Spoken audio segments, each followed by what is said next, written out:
Hi, everybody. Welcome to Coping Skills Tool Belt Workshop Series. Today is Thursday, February 25th, 2021. It is my distinct pleasure to welcome Tessa Vining, who is a licensed clinical social worker and an LCADC at Mind Soother Therapy Center. And today's workshop will be using EMDR resourcing to manage anxiety and trauma. As discussed before, this workshop is for you. This is not so that you can gain CEUs or learn a technique to teach to your clients. This workshop is so that you can use EMDR resourcing to reduce your own anxiety and trauma. So sit back. I welcome you to take notes and enjoy the experience and learn these amazing techniques that Tessa will be bringing to you today.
Pausing for a second to figure out what is going on with the sound, so give me a second.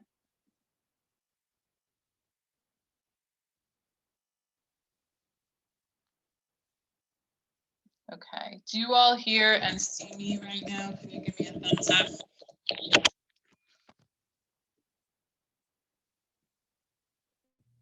Okay.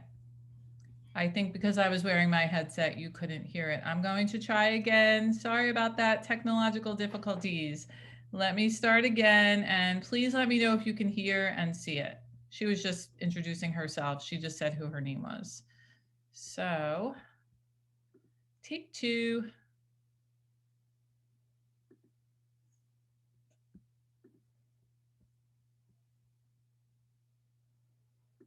Process some of the traumas that we've had in our lives or the secondary trauma that we're experiencing through our work in the field. So a little bit about myself. As Dana mentioned, I'm an LCSW and an LCADC. I've been practicing in the world of social work since 2001. I've been with Mind Soother for the past 6 years, but before that, I spent a lot of time working in the addictions field. I worked for a number of addictions programs in the city.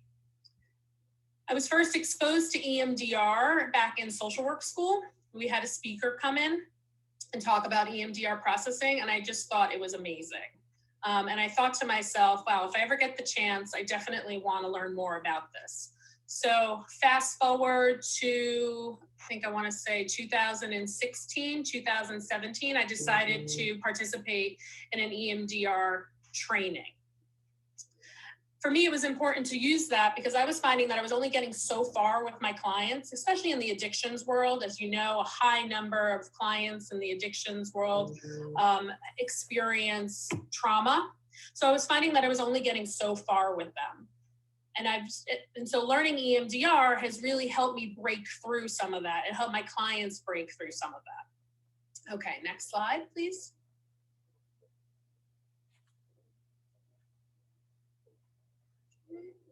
Back one slide. Okay, thank you.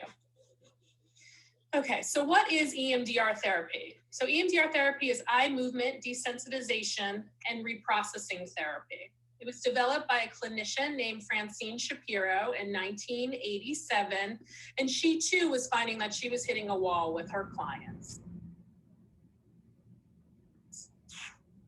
A lot of people wonder if EMDR is hypnosis. It is actually not hypnosis. The importance of EMDR is actually staying very present in the room and staying very grounded in the room. A lot of people wonder how it works, feel like it's maybe a little hocus pocus, but the truth is that EMDR has been researched extensively. It's been used and researched within war veterans, and it has been proven to minimize the distress that people are experiencing from their traumatic experiences and situations. If you go to the EMDR.org website, they cite tons of research that you can look into. Big research and small populations and larger populations as well. Most people think that EMDR is mostly used for people who've experienced large traumas, but it has also been proven to work and help people with big T traumas, so those big traumas, and little t traumas. So think of people who've experienced, I work with a lot of adolescents, so I get a lot of young adults who experience bullying throughout their school years, feelings of being left out or minimized. So EMDR has really been shown to be effective in all sorts of different experiences, whether a big trauma like a sexual assault, a car accident, war, traumatic experiences like that, or small traumas, and people who suffer from things like depression, anxiety, those sorts of things. Okay, next slide, please.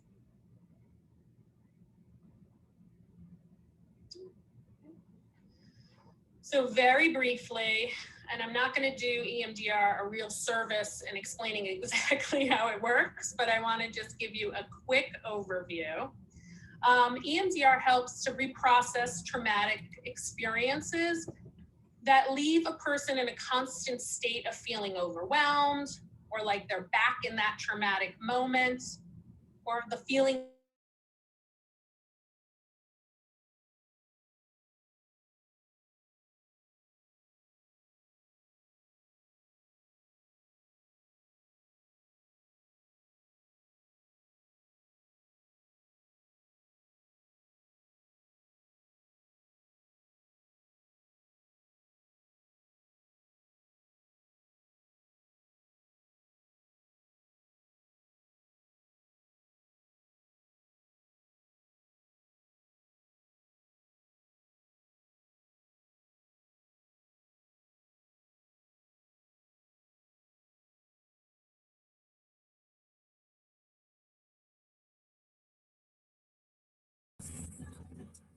Just wanted to get off mic to say that unfortunately we've lost the sound.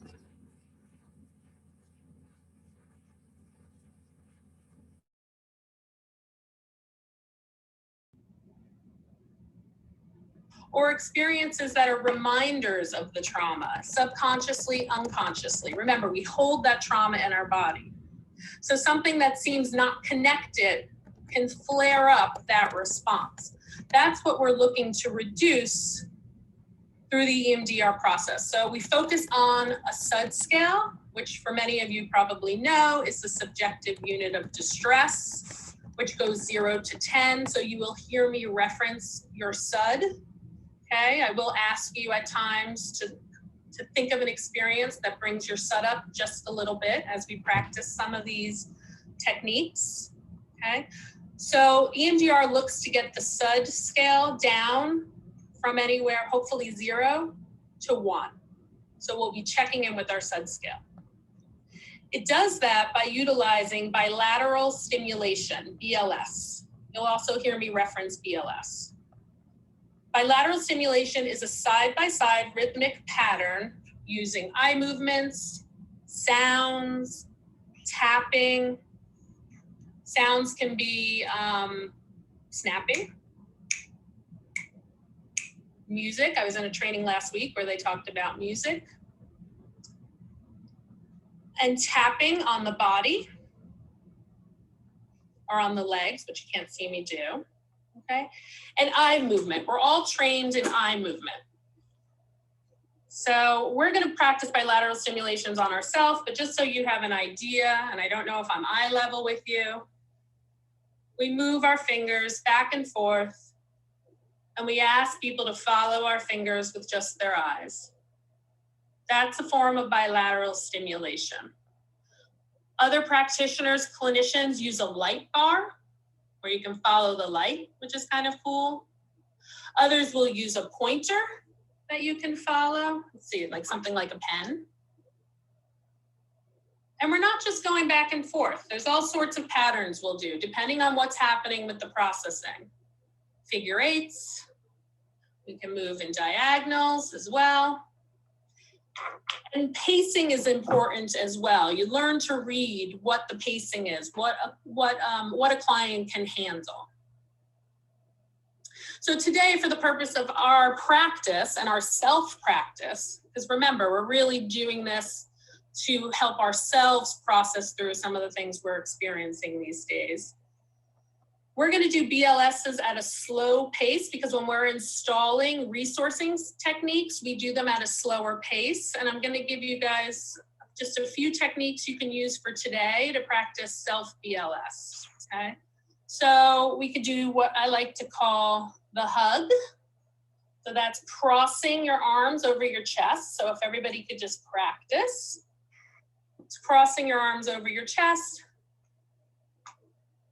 And then side by side, rhythmic pattern of slow tapping on your shoulders.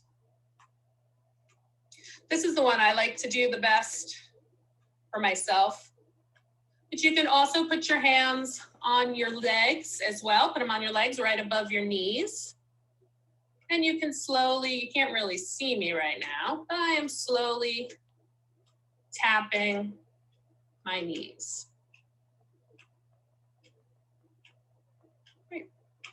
So that's the type of bilateral stimulation I'm going to encourage you to use today.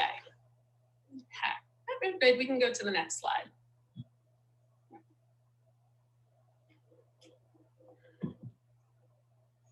Okay, so today our focus is going to be mostly on, or really all on, resourcing. Okay, some of these may be new to you. Some of these might look and sound familiar. Other types of therapies utilize these techniques and skills. So resourcing, just so you know, in the EMDR world, takes place at the beginning stages of EMDR as a preparatory process to help people achieve relaxation, but still stay grounded and alert in the process. So it's important for us to make sure that clients have proper resourcing before we jump into the processing of traumatic memories. EMDR is nice in a way. We don't ask you to recount the traumatic experience from the beginning to the end and all the details in the middle. It's really about just experiencing what comes up in your body and your mind while we are processing through bilateral stimulation, okay? However, some of those things that do come up and come up to the surface can be very upsetting and deregulating. Therefore, we need to make sure that people or ourselves have the proper techniques to be able to calm themselves. So we start off in the beginning by resourcing. We want to make sure that they're able to do some of this stuff in the middle of processing. And of course, we don't, I don't want people to leave the room or for us to kind of leave our space dysregulated. So we use it as a container as well. We use this resourcing to get ourselves to a good closure place as well. Okay, so the resourcing techniques that we are going to focus on today, there's 3 of them. The first one is called creating a calm, safe space. The second one is the use of an activity called light stream. And the third is a grounding exercise called the 4 elements of light. So we're going to go into the first practice. Next slide, please. Okay. Yes, a safe, calm space. Okay, so I want to encourage you guys to get very comfortable in your seat, create a nice mood in the room that you're using. The practice of the safe, calm space is to develop and install an imaginary safe or calm space, a place where you can feel really good, really safe, cozy, and okay. And the practice we're going to do today is we're going to anchor this space in your body and mind through a guided imagery where we're going to tap into all the 5 senses. Okay? So the first thing we're going to do is we're each going to develop that safe space for ourselves. So I want to invite you to close your eyes, or half close your eyes, or keep them open, whatever's most comfortable for you. I want you to take a deep breath in through your nose and out through your mouth in order to center and calm yourself. Bring up a place or an object or a person that you find safe and calming. It could be a place that you visited before, or a place you want to go to, or a completely made up space. There's no rules to this. As you find yourself in that space, I want you to look around and notice what you see in that space. Notice the colors. Notice whether you're there alone or if you're surrounded by any people, animals, objects. Notice the colors around you, above you, below you, all around. Take a few seconds in this space.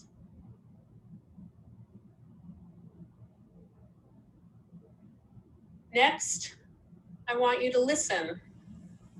What do you hear in this space? Do you hear the crunching of leaves underneath your feet as you're walking through the woods? Water running somewhere off in the distance? The sound of crashing waves? Children laughing? Notice the sounds of the space that you're creating for yourself.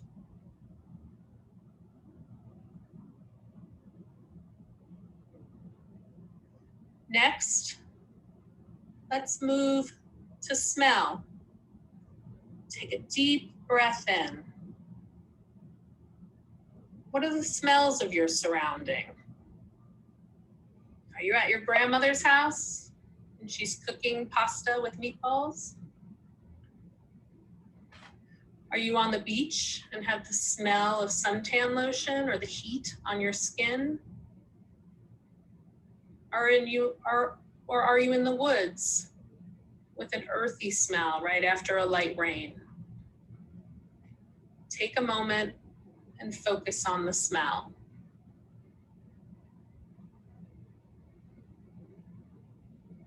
Next, we're going to move to taste. If you were to breathe in the air through your mouth, what would the air taste like? Would it taste earthy? Or maybe you're sitting in your kitchen in your coziest blanket, having a cup of tea. What does that tea taste like in your mouth? Take a moment and focus and just notice the taste.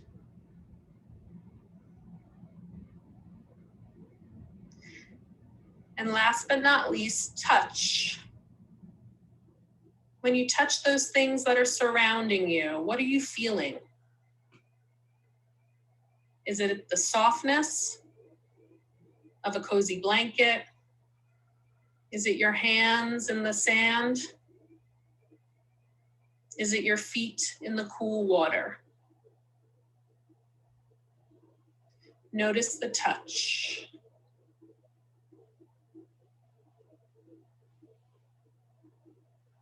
Take a moment and stay in this space. And I want you to identify one word, a cue word, that takes you to this space. One cue word that reminds you of this space, this safe, calm space. And when you're ready, I invite you to come back to the room and open your eyes. Okay, nice. Now we're going to put this in action. Okay, so we're going to stay with the safe, calm space. Well, if you could go back, Dana, real quick. Okay. We're going to do a little exercise to just show how this cue word can be used along with slow bilateral simulation to reduce your SUD level. So let's take a moment. I know I just put you in a very calm space, but I'm going to ask you to maybe bring up in your mind's eye a little experience you had recently that caused a slight irritation or frustration or sadness, okay? Nothing too big. I don't want you to, get your SUD scale up too high, right? Something that brings you to maybe like a 4 or a 5, okay? A frustrating conversation you had, maybe dealing with insurance companies, or a story you heard from a client, okay? So just take 15 seconds to try to come up with that experience. And as you bring that up, I want you to scan your body, starting with your head, and go all the way down to your feet. And I want you to scan your body and see if you can notice any discomfort. Where does this experience live in your body? Just notice it. Don't attach yourself to it. Just notice it.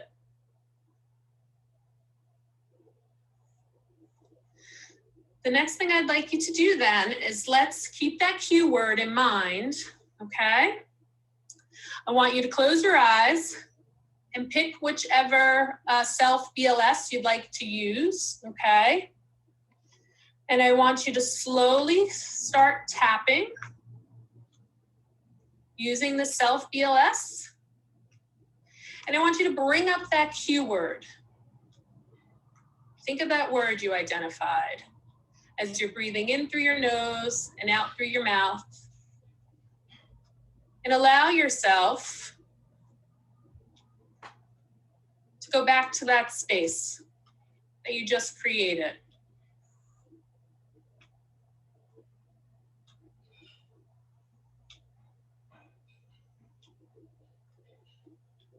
Remember to tap into your 5 senses. We're going to do this for about 30 seconds to a minute.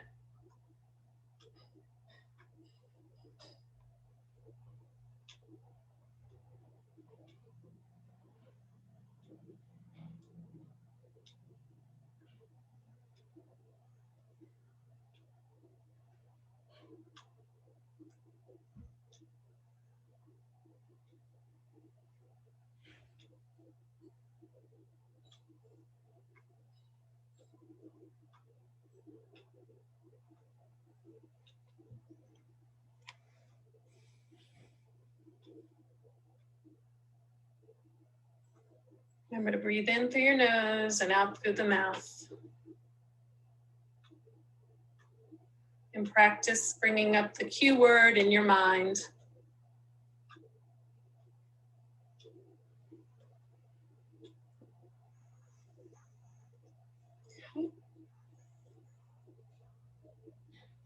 I invite you to come back into the room, rescan your body, and check in with that SUD level again. Hopefully you'll notice a decrease in that number on the SUD scale. Okay. Very good, thank you. I guess we'll leave some questions to the end, or Jana, are there any questions you'd like me to answer? There's no questions about this right now. I think we should maybe keep going and we'll save the questions for the end. That sounds good.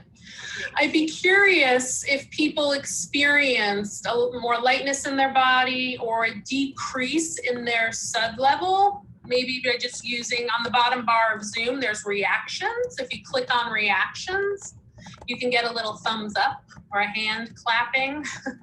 I'd be curious if anyone was able to use their cue word and get their SUD level lower. Awesome. You could also add in the chat any comments about your SUD level, and then I can read them out loud.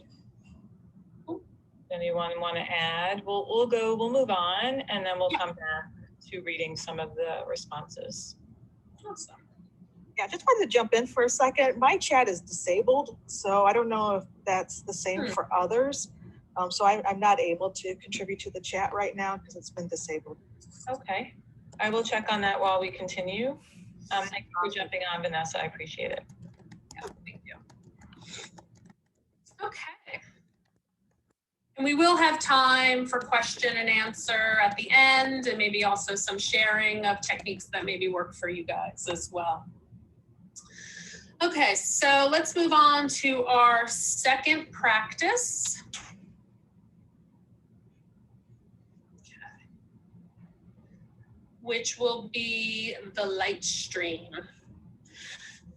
I really like this one too. I find that this is a pretty powerful practice, especially for people who carry a lot of their emotional responses in their body, a lot of their feelings in their body, and a lot of their trauma experiences in their body. You know, I've noticed that my mind can be somewhat calm, but my chest will feel tight, or my stomach will hurt, or my shoulders will be more tense. So my body tends to tell me a little bit more of the story sometimes than I allow my mind to. So this practice is called light stream. Okay. So what I'm going to ask you guys to do again is to bring up another experience that tends to move your distress level up on the scale. It could be the same experience, although if we just process through that one, you can pick another one. Sometimes if I think too long about the situation that we're in currently, I notice that that moves my SUD a bit quicker.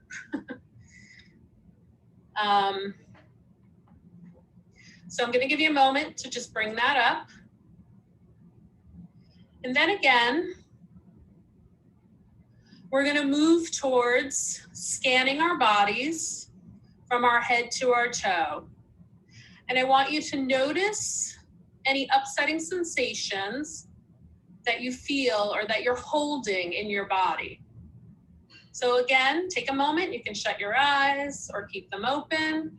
I want you to scan as you're thinking about this experience. I want you to scan from the top of your head down to your toes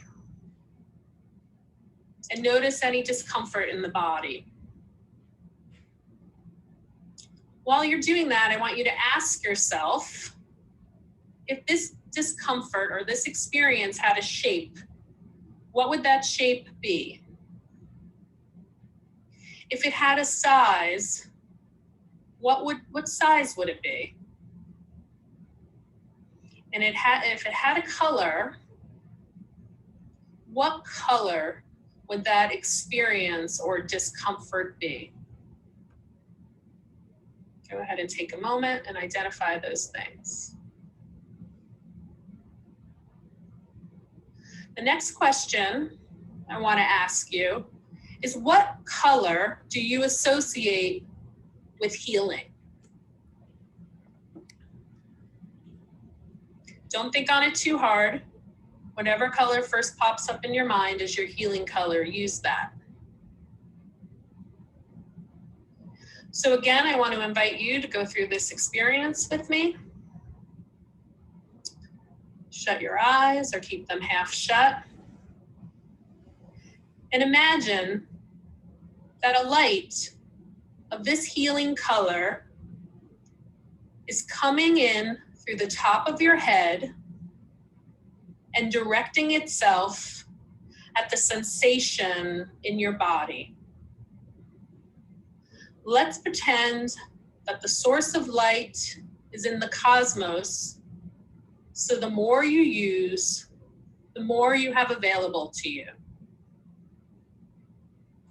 The light will move through your head, envelop your face, move down through your neck. It will continue its journey throughout your body. The light, the healing light that is, will direct itself at the sensations, the shape, the trauma color, and it will vibrate in and around that space. As it does this, experience what happens to the discomfort, to the shape, to the size, and to the color that you're holding in your body.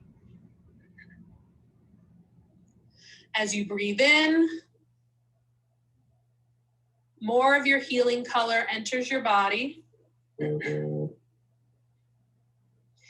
It travels down your face, down your neck,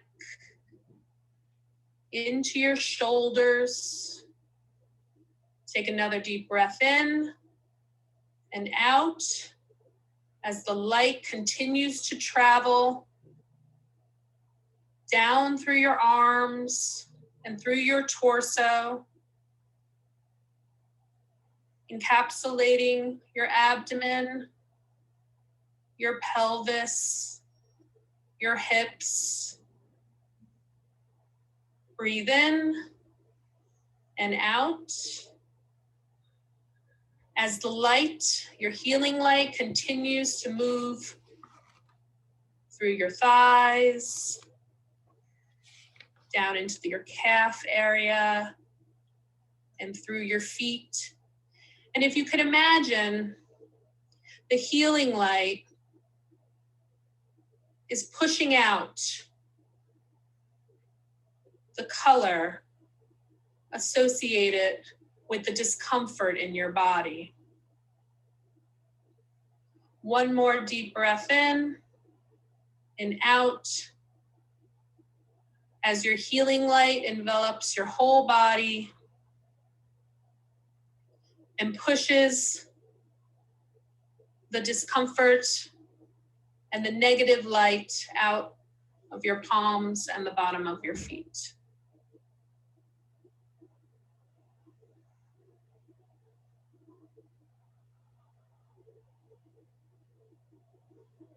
When you can, please come back to the room when you're ready.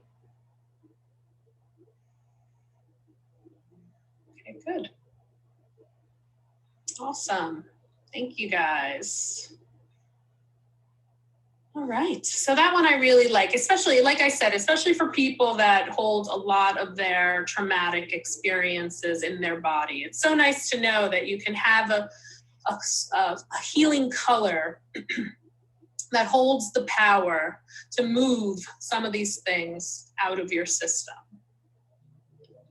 Now, again, we could do this and support this or enhance this through the bilateral simulation, okay? So this helps to enhance the experience, okay? So if you want it, when you're taking a moment to do the light stream exercise, to bring your healing light into your body, the BLSs can help install that experience for you within your body, anchor it a little bit more, okay? And also to access it and intensify it. All right, great. Okay, and let's go into our final grounding experience.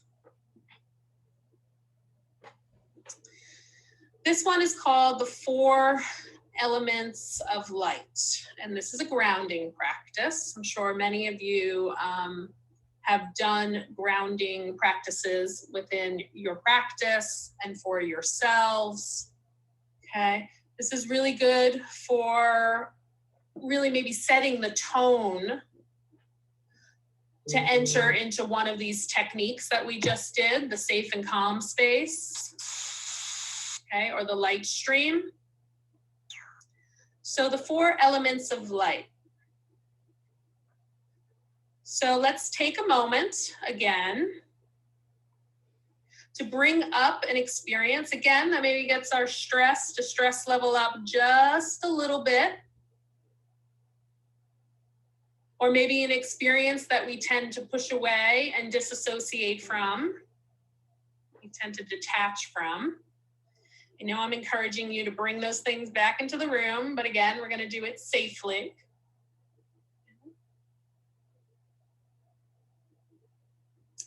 So bring that experience up in your mind's eye.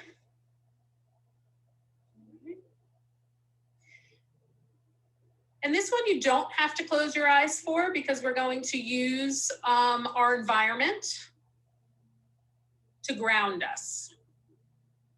So the 4 elements are air, earth, water, and fire. So the first thing we want to do is focus on air. So I want you to take 3 deep breaths in through your nose and out through your mouth. We're going to breathe in, 2, 3, 4. Breathe out, 2, 3, 4. Breathe in, 2, 3, 4. Breathe out, 2, 3, 4. Breathe in, 2, 3, 4. Breathe out, 2, 3, 4. Great. So that's the first element of air. Next, we're going to focus on earth. This is an easy one to remember. Earth is, notice your feet on the ground. So we're going to ground our feet on the earth. You can take off your shoes if you want. Sometimes I find that helps me connect to the ground a little bit better. Some people even like to take off their socks and shoes. Feel the chair beneath your backside and behind you. Feel the chair underneath you. And ground, anchor yourself in the earth. I'm even putting my arms on my chair. Okay. So anchor yourself to the earth through your feet, and if you're sitting, through your backside and your back. Now, I'm going to encourage you to make saliva in your mouth. This is the water element. So take a minute and get some saliva in your mouth.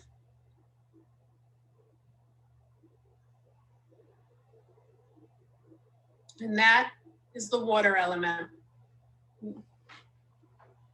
And last but not least, we move to the fire element. We're going to look around the room that you're in and identify something in the room that's the color of fire. Identify objects that burn red, orange, yellow, blue, or white. Okay. 4 elements of light. Good. So this is an important practice in EMDR and for yourself to use, but specifically with EMDR, and those of you who have worked with people or experienced your own trauma, you really understand that, you know, our body's natural tendency to disassociate, to move away from these techniques, to move away from the experience because it overwhelms our system. But as I mentioned before, with EMDR, we really want the person and ourselves to stay present, to stay grounding. So through the practice of EMDR, we take notice when someone might be disassociating, or we take notice within ourselves when maybe we're not as connected. And so these grounding techniques are really important to bring us back to the room, to bring us back to the process of processing through our own trauma and anchoring ourselves. Okay, so those are the 3 techniques. There are plenty more that we could do, and I encourage you you can just research, Google around, resourcing EMDR, a bunch of things will pop up. You can go to the Andrea website. They have a lot of good practices as well. And so why don't we open it up to some questions or just some sharing of experience, which would be great. And I will try my best to answer your questions. And if for some reason I don't have the answer, we will get back to you. So the chat is now available to everybody. And I just invited everyone to share how these techniques have just worked for you. Maybe put a little comment in the chat. What did you notice in your mind and body? Yeah. And then I'll read them out loud and just sort of checking in with people. Lisa wrote, really well. I'm very easily able to bring up my sud, and techniques helps lower it very easily. Great. Vanessa said, I've been feeling overwhelmed lately, a lot of pressure in my chest, feeling so much lighter now. Thank you for this. Very good. Rosalia, will you be forwarding the recording to the participants? Yes, we will. Thank you for asking out. And then the PowerPoint as well. Is it okay with you, Tessa, if I share the PowerPoint to the participants? Yes, yeah, as long as you keep the Mind Soother information on there, but absolutely. And I also referenced where I pulled information from, so that's important as well. Lisa shared the tapping and breathing lowered my SUD only because I had to concentrate on doing these 2 things at once. Does it get easier? Would you like to answer that? Sure, yeah, absolutely. I think too, the longer you do it, the more of the rhythmic process you're going to get into, and it will become easier as well. So yes, I do think like with practice and elongating it, it'll become easier. Great. Sharon had a great question. She said, my question is about the BLS tapping. Can you develop your own pattern and rhythm as they naturally come to you? Yeah, absolutely. I think you can develop your own pattern and rhythm. Everybody responds to it in a different way. I don't know if you were here at the beginning when I started talking, but that's why as clinicians sometimes too, we really mix up the way we are doing the BLSs. We go faster, we go slower, we go in figure eights, so we go diagonally, really. So it really depends on what works for you, which pattern you feel like works for you. Now, when we're installing resources, we tend to go slower. Okay, so the pace is a bit slower when resourcing than it would be if we were actually processing through the memories and the trauma. That's where we speed up the processing. So for these resourcing experiences, just take your time and whatever pace best works for you to find that rhythm, use that. Great. Jessica shared, this definitely helped. So much tension in my stomach was lessened. That's good. That's beautiful. Sharon said, I was reminded of areas of my body that stored trauma. Some I knew and some areas where I was reminded of early trauma. The light stream really worked for me. I will use that in the future. Thank you. I really liked that as well. I had a very strong visual of this big black X and then this purple light and really sort of pushing out that black X out of my body. It was really powerful. I'm going to use that one every day, especially now. Felt very grounding. Dana said the light stream was very powerful, immediately reduced my SUD. Thank you for the technique. Rachel shared the 4 elements of light reminded me of a yoga practice.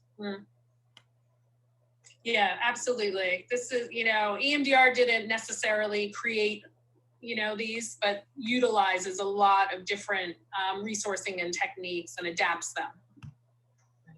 Maybe you could talk a little bit, Tessa, about when would be a good time as a mental health professional or a healthcare worker right now, when would be a good time for us to use these techniques for ourselves? How do we know it's a good time?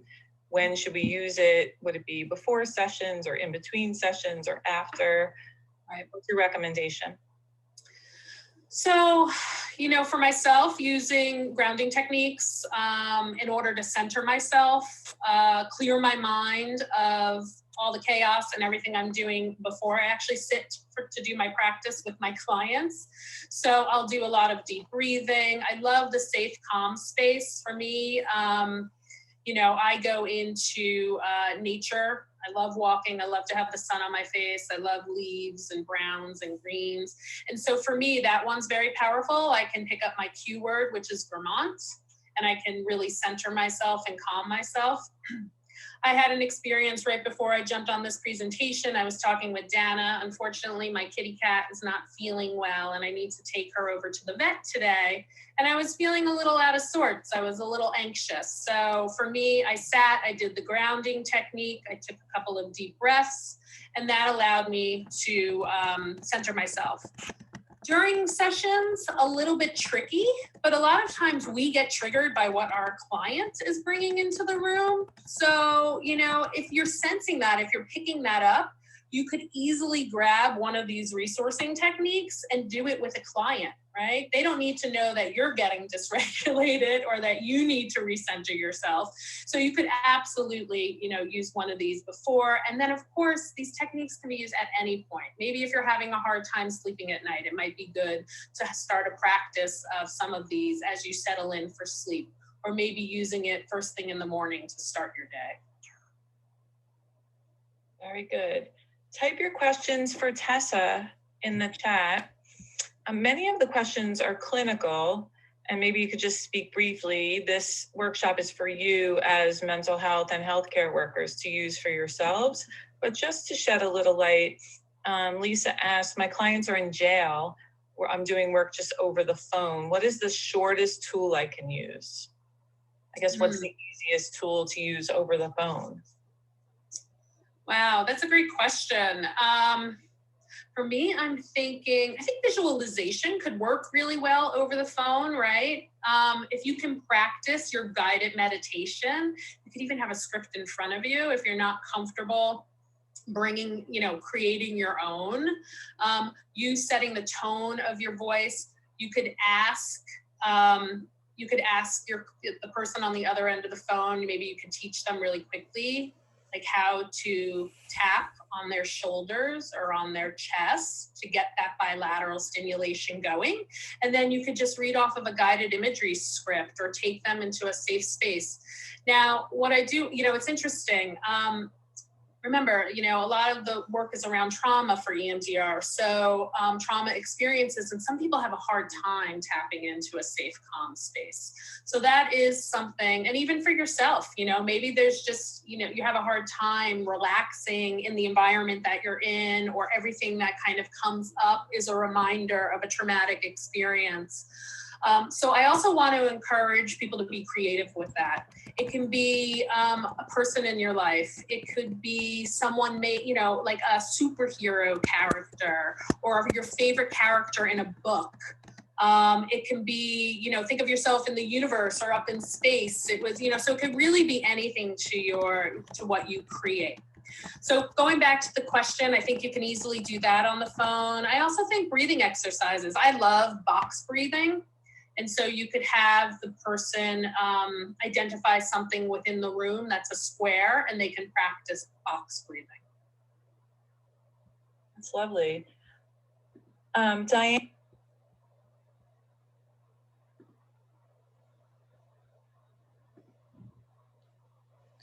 I'm going to pause it there. I think it was a really rich workshop just in the few techniques that Tessa spoke to.